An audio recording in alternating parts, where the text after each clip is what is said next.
P V അൻവറിനെ UDF എടുക്കാൻ എടുക്കില്ല എന്ന് തീരുമാനിക്കുന്നു. UDF ഇദ്ദേഹത്തെ എടുക്കണ്ട എന്ന കാര്യത്തിൽ നേതാക്കൾ തമ്മിൽ ധാരണയായി എന്ന് ദീപക് തർമ്മട റിപ്പോർട്ട് ചെയ്യുന്നു. VD സതീശൻ KC വേണുഗോപാലുമായി നടത്തിയ ചർച്ചയിലാണ് ഈ ധാരണ ഉണ്ടായിരിക്കുന്നത്.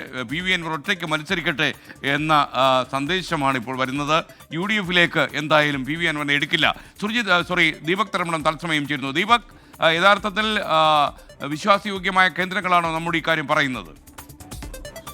SKN വളരെ വിശ്വാസയോഗ്യമായ തീരുമാനമെടുക്കുന്ന കേന്ദ്രങ്ങളിൽ നിന്നാണ് ഈ വിവരം കിട്ടിയത്. UDF PV അൻവറിന് ഇടമില്ല.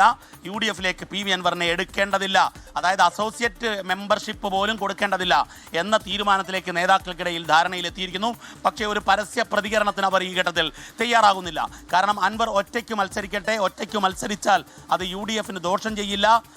CPM വിമതരുടെയും അതുപോലെ തന്നെ ഈ ഷൗക്കത്തിന് വരാവുന്ന നെഗറ്റീവ് വോട്ടുകളെയും മാത്രം പിടിക്കും. അത് LDF ക്യാമ്പിലേക്ക് പോകുന്നത് കുറഞ്ഞു കിട്ടും എന്ന നിലപാടാണ് VD സതീശൻ പ്രതിപക്ഷ നേതാവ് എടുത്തത്. ആ നിലപാടിന് ദേശീയ തലത്തിൽ തന്നെ, അതായത് ഹൈക്കമാൻഡ് പ്രതിനിധിയായ സംഘടനാ ജനറൽ സെക്രട്ടറി KC വേണുഗോപാൽ ഉൾപ്പെടെയുള്ളവർ അംഗീകാരം നൽകി എന്നുള്ളതാണ് നമുക്ക് ഈ ഘട്ടത്തിൽ ബ്രേക്ക് ചെയ്യാനുള്ളത്. അതായത് PV അൻവറിന് നിലമ്പൂരിൽ സ്വന്തമായി മത്സരിക്കേണ്ടി വരും, അല്ലെങ്കിൽ പിൻവലിക്കേണ്ടി വരും. ഏതായാലും UDF മെമ്പർഷിപ്പ് നൽകില്ല. UDFൻ്റെ ഘടകകക്ഷിയായി തൃണമൂൽ കോൺഗ്രസിനെ എടുക്കേണ്ടതില്ല എന്ന ധാരണയിലെത്തിയിരിക്കുന്നു. പക്ഷേ നേതാക്കളാരും ഇതൊരു പരസ്യ പ്രതികരണം ഇപ്പോൾ നടത്തേണ്ടതില്ല എന്ന തീരുമാനത്തിലാണ്. പക്ഷേ ഒരു കാര്യം ഉറപ്പിച്ച് പറയാം, ധാരണ ഇതാണ്: ഇനി PV അൻവറിൻ്റെ പിറകെ പോകേണ്ടതില്ല. അൻവറിന് വേണമെങ്കിൽ ഇങ്ങോട്ട് വരാം, അല്ലാതെ അൻവറിനെ UDF എടുക്കുന്ന പ്രശ്നമില്ല. UDF എടുക്കാമെന്ന ധാരണയുടെ അടിസ്ഥാനത്തിൽ ഷൗക്കത്തിന് പിന്തുണ നൽകേണ്ടതുമില്ല. നിരുപാധിക പിന്തുണയാണെങ്കിൽ മാത്രമാകാം. UDF PV അൻവറിനെ എടുക്കില്ല എന്നുള്ള ധാരണയിലാണ് SKN നേതാക്കൾ എത്തിയിരിക്കുന്നത്. മാത്രവുമല്ല, ലീഗ് ഈ വിഷയത്തിൽ ഇനി കൂടുതൽ ഇടപെടൽ നടത്തേണ്ടതില്ല എന്ന ധാരണ കൂടി എത്തിയിരിക്കുന്നു. ഇത് പ്രതിപക്ഷ നേതാവ് VD സതീശനുള്ള അംഗീകാരമാണ്. അദ്ദേഹം എടുത്ത നിലപാട്, അതുപോലെ KPCC പ്രസിഡന്റ് സണ്ണി ജോസഫ് എടുത്ത നിലപാട്, ആ നിലപാടിന് പൊതുവിൽ സ്വീകാര്യത കിട്ടിക്കഴിഞ്ഞിരിക്കുന്നു. അതായത് അൻവറിനെ അനുകൂലിച്ച് പലരും സംസാരിച്ചിരുന്നുവെങ്കിലും അൻവറിനെ UDF എടുക്കില്ല എന്ന തീരുമാനത്തിലേക്ക്, ധാരണയിലേക്ക് നേതാക്കൾ തമ്മിലുള്ള സംസാരത്തിൽ എത്തിയിരിക്കുകയാണ് SKN. ഓക്കെ, ദീപക് തർമ്മടമാണ് വിവരങ്ങൾ നൽകിയത്. ഇന്ന് അടൂർ പ്രകാശിൻ്റെ ഒരു പ്രസ്താവന വന്നിരുന്നല്ലോ ദീപക്, അതായത് 7 മണിവരെ സമയമുണ്ട് എന്ന രീതിയിൽ വൈകുന്നേരം. അപ്പോൾ നമ്മോട് തന്നെയാണ് അടൂർ പ്രകാശ് UDF കൺവീനർ കാര്യം പറഞ്ഞത്. അപ്പോൾ ഈ നമ്മുടെ അടൂർ പ്രകാശിന് ഈ കാര്യത്തെക്കുറിച്ച് കാര്യങ്ങൾ അറിയില്ല എന്നാണോ നമ്മൾ ചിന്തിക്കേണ്ടത്?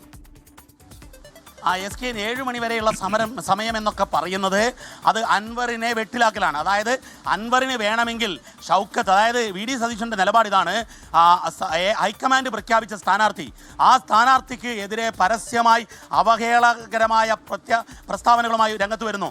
അതിൽ നിരുപാധികമായി പിൻവലിച്ച് UDFനെ പിന്തുണക്കുക. അങ്ങനെയെങ്കിൽ അത് നടക്കട്ടെ എന്നും മാത്രമാണ് ധാരണ. അല്ലാതെ UDF എടുക്കാമെന്ന വാക്ക് കൊടുത്ത് അങ്ങനെ, അതായത് അൻവർ പറയുന്നത് UDF എടുക്കും എന്ന് രേഖാമൂലമുള്ള ഉറപ്പ് നൽകണം, പരസ്യമായ പ്രസ്താവന വേണമെന്നുള്ളതാണ്. പക്ഷേ അത്തരത്തിൽ ഒരു ധാരണയ്ക്കും UDF വഴങ്ങില്ല. പ്രത്യേകിച്ചും VD സതീശൻ്റെ കടുത്ത നിലപാട് ഇതിൽ നിർണായകമായി. അദ്ദേഹത്തിൻ്റെ നിലപാടിന് KC വേണുഗോപാൽ അംഗീകാരം നൽകി എന്നുള്ളതാണ് നമുക്ക് മനസ്സിലായത്. അതുകൊണ്ട് തന്നെയാണ് കഴിഞ്ഞ ദിവസം KC വേണുഗോപാൽ കാണാതിരുന്നത് അൻവറിനെ എന്നുകൂടിയുള്ള വിവരമാണ് നമുക്ക് ലഭിക്കുന്നത്.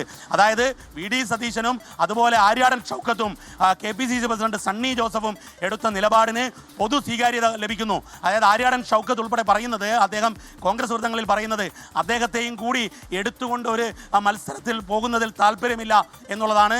ആ നിലപാടിനാണ് അംഗീകാരം ലഭിച്ചിരിക്കുന്നത്. ഏതായാലും അടൂർ പ്രകാശും മറ്റു നേതാക്കളുമെല്ലാം ഈ രീതിയിൽ പറയും. അതൊരു പൊളിറ്റിക്കൽ സ്ട്രാറ്റജി, ഇലക്ഷൻ സ്ട്രാറ്റജി മാത്രമാണ്. പക്ഷേ അൻവറിനെ UDF ഇപ്പോൾ എടുക്കേണ്ടതില്ല എന്ന ധാരണയിലാണ് നേതാക്കൾ എത്തിയിരിക്കുന്നത്. SKN.